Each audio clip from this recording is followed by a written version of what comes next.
श्रद्धालु जिज्ञासु श्रोताओं, परमात्मा महावीर स्वामी जी की स्तुति पुच्छी स्वरों के माध्यम से आप श्रवण कर रहे हैं। 21वीं गाथा प्रारंभ हुई थी। 21वीं गाथा का पहला चरण हत्तीसु एरा वणमाहुणाय, जिसके 3 पार्ट आपने सुने। आइए आज 21वीं गाथा के पहले चरण का चौथा पार्ट देखते हैं। हत्तीसु एरा वणमाहुणाय, आर्य सुधर्मा स्वामी जी ने कहा था कि सारे ही हाथियों में एरावत हाथी सर्वश्रेष्ठ है। और हाथी के गुणों के बारे में चर्चा अपन कर रहे थे। पेट की बात करी, कान क्या संदेश देते हैं वो भी आपने सुना। और हाथी में विशेष गुण क्या होता है, धीरता का, वीरता का, स्वाभिमान का जो गुण होता है उसके बारे में भी आपने श्रवण किया। आइए आज हम हाथी के एक और अंग सूंड के बारे में चर्चा करते हैं। हाथी की जो सूंड होती है बहुत लंबी। जब भी कोई चीज हाथी के सामने डाली जाती है खाने के लिए तो कभी गौर करना, हाथी पूरा के पूरा नहीं खाता। वो अपनी सूंड से पहले इधर उधर थोड़ा बिखेरता है, विसर्जन करता है, देता है, उसके बाद खाता है। बहुत बड़ा संदेश है ये। और श्रमण भगवान महावीर स्वामी जी ने जो मोक्ष का मार्ग बताया है गृहस्थों के लिए, श्रावकों के लिए, उन्होंने कहा था दान, शील, तप और भाव। दान प्रथम कर्तव्य है गृहस्थों के लिए, लेकिन वो दान कैसा हो? हाथी की सूंड संदेश देती है कि सिर्फ अर्जन ही मत करो, अर्जन के साथ विसर्जन भी बहुत जरूरी है। तो परमात्मा कहते हैं कि दान जरूरी है। जो भी तुम अर्जन कर रहे हो, जो भी तुमने उपलब्ध किया है, उसको लौटाना, उसका कुछ प्रतिशत, कुछ अंश, कुछ हिस्सा देना, यह गृहस्थ का परम कर्तव्य है। साधु साध्वी भगवंत भी देते हैं, लेकिन वो ज्ञान देते हैं, वो जिनवाणी देते हैं, वो जीने की कला के सूत्र देते हैं। और गृहस्थ जो देता है वह जीवन उपयोगी सामग्रियां, चाहे फिर वो धन हो, वैभव हो, किसी भी प्रकार की कोई सामग्री हो, गृहस्थ वो देता है। तो हाथी की सूंड कह रही है कि सिर्फ अपने लिए ही सर्जन मत करो, उस सर्जन का, उस अर्जित का, उस उपलब्धि का तुम वापिस क्या है, किसी को देकर के उसका सदुपयोग भी करो। दान बहुत महत्वपूर्ण चीज है। और परमात्मा ने ये बात कह दी कि मुहा दाई मुहा जीवी दोई गच्छन्ति सुगई, यानी देने वाला भी योग्य हो, लेने वाला भी योग्य हो। तो ऐसे जीव सुगति को प्राप्त कर लेते हैं। उपाध्याय प्रवर पूज्य श्री अमर मुनि जी महाराज ने कहा था कि दान सहस्त्र धारा तीर्थ है।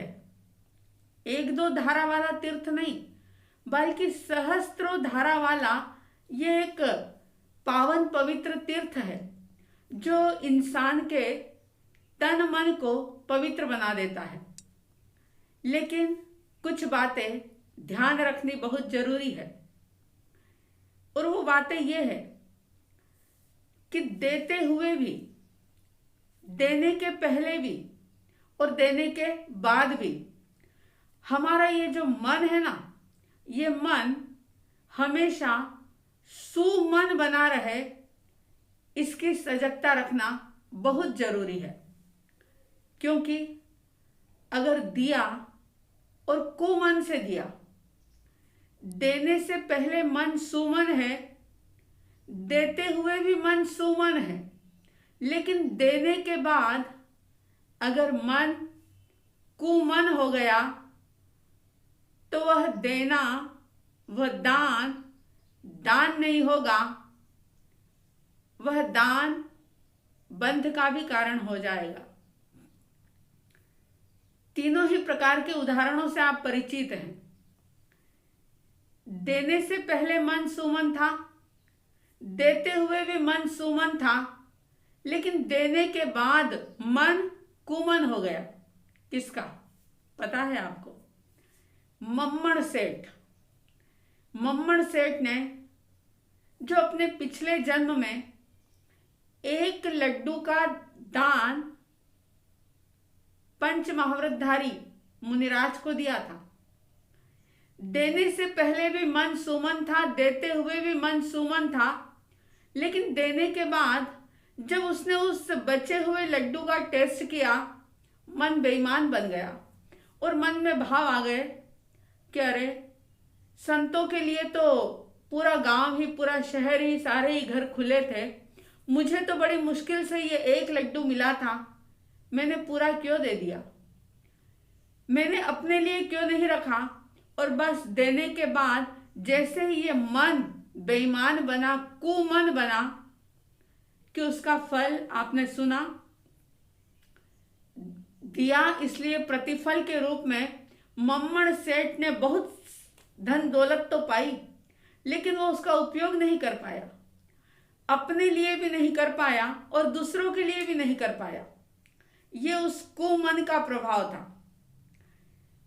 देने के पहले भी मन कुमन, देते हुए भी मन कुमन और देने के बाद भी मन कुमन बना रहा नागश्री ब्राह्मणी का, जिसके कारण से उसको अनंत अनंत भव करने पड़े, जन्म मरण की परंपरा बढ़ गई, दुख की श्रृंखला बहुत लंबी हो गई। तो जरा चेक करना कि कहीं ऐसा तो नहीं कि हम देते तो हैं, लेकिन देने के पहले या देने के बाद या देते हुए मन कहीं कुमन तो नहीं होता। ध्यान देना, सजगता रखना, सावधानी रखना। और सुबाहु कुमार जिन्होंने दिया, चारों ही प्रकार का आहार मुनिराज को बड़ी श्रद्धा और भक्ति के साथ बहराया था। देने से पहले भी मन सुमन था, देते हुए भी मन सुमन था और देने के बाद भी उनका मन जो था वो सुमन था। और उस सुमन के कारण से क्या कुछ नहीं पाया उन्होंने, यहां तक कि श्रवण भगवान महावीर स्वामी जी से गौतम स्वामी जी पूछते हैं कि भगवान, इस बंदे ने ऐसा क्या पुण्य कमाया कि जिसके सामने से नजरें ही नहीं हटती, यानी इतना इष्ट है, प्रिय है, कांत है, मनोज्ञ है, आखिर इसने ऐसा क्या किया, कौन सा पुण्य कमाया? तब प्रभु ने बताया था, सुख विपाक सूत्र के अंदर वर्णन आता है। तो ध्यान रहे कि हम दान करें, लेकिन वो दान हमारा विसर्जन पूर्वक दान हो, क्योंकि यदि दान विसर्जन पूर्वक नहीं होता तो वो दान एक प्रकार का दबाव बन जाता है। विसर्जन पूर्वक होने का मतलब यह है कि जैसे आप रोज अपने मल का विसर्जन करते हैं, तो आप अनुभव करते हैं कि मल के विसर्जन के बाद बड़ा ही हल्कापन महसूस होता है, पेट हल्का होता है, फ्रेशनेस महसूस होती है। तो जैसे मल विसर्जन से व्यक्ति हल्कापन महसूस करता है, ऐसा दान भी अगर विसर्जन पूर्वक किया जाए तो वो दान भी हमारे लिए बहुत ही आनंददायी बनेगा। क्योंकि एक बात और याद रखना कि संग्रह का और हिंसा का, संग्रह करना, क्रिस्टलाइज करना, इकट्ठा करना और हिंसा, इन दोनों का आपस में बड़ा ही गहरा गठबंधन है। जहां संग्रह है वहां हिंसा निश्चित रूप से है। और उस संग्रह के साथ, क्योंकि दाताओं का जो संग्रह होता है, उदार दिल वालों का जो संग्रह होता है, वो विसर्जन के लिए होता है। और कंजूसों का जो संग्रह होता है ना, वो सिर्फ अपने लिए होता है। तो देखें अपने जीवन में कि जो कुछ भी आप अर्जन कर रहे हैं, सर्जन कर रहे हैं, वो सिर्फ अपने लिए कर रहे हैं या कि कुछ विसर्जन करने के लिए कर रहे हैं। अगर हमारा सर्जन विसर्जन के लिए होता है तो ऐसा विसर्जन, ऐसा सर्जन भी, अर्जन भी हमारे जीवन को आलोक देता है। क्योंकि विसर्जन से निश्चित रूप से जीवन आलोकित होता है, प्रकाशित होता है। तो हमेशा देने का भाव रखना, लेकिन बिना दिमाग चलाए देना। कई बार लोग कहते हैं कि अरे हमने उसको दिया, अगर हमारे देने के बाद उसने उस वस्तु का, उस पैसे का या उस सामान का दुरुपयोग किया, मिसयूज किया, तो उसका दोष भी हमें लगेगा। नहीं नहीं, ऐसा मत सोचना। क्योंकि अगर परमात्मा महावीर स्वामी जी ने ऐसा सोचा होता कि कौन योग्य जीव है, किसको मैं ज्ञान का दान दूं, अगर ऐसा उन्होंने सोचा होता और देख देख करके लोगों को उपदेश दिया होता, संदेश दिया होता, देशना दी होती, तो शायद आज ये जिनवाणी आपके हमारे पास है ना, वो नहीं होती। तो परमात्मा ने जैसे उदार भावों से लुटाया, करुणा के भावों से दिया, इसी प्रकार से जो भी आपने उपलब्ध किया है उसे बांटते चले जाना। क्योंकि दान कभी भी खाली नहीं जाता। और अगर वो विसर्जन पूर्वक हो तो सोने में सुहागा होता है। अगर विसर्जन पूर्वक ना भी हो और वैसे भी आप दे रहे हैं तो वो भी कभी खाली नहीं जाता। क्योंकि अगर आप किसी दुश्मन को भी दे रहे हो, शत्रु को दे रहे हो, तो उससे शत्रुता खत्म होगी। अगर आप किसी मित्र को कुछ दे रहे हो तो उससे मित्रता का भाव पुष्ट होगा। अगर किसी जरूरतमंद को, किसी गरीब को आप कुछ दे रहे हो तो उससे आपकी दया और करुणा जाहिर होगी। यानी आप कहीं भी देख लें, जब भी आप कुछ देते हैं तो देना कभी भी वेस्ट नहीं जाता, बेकार नहीं जाता।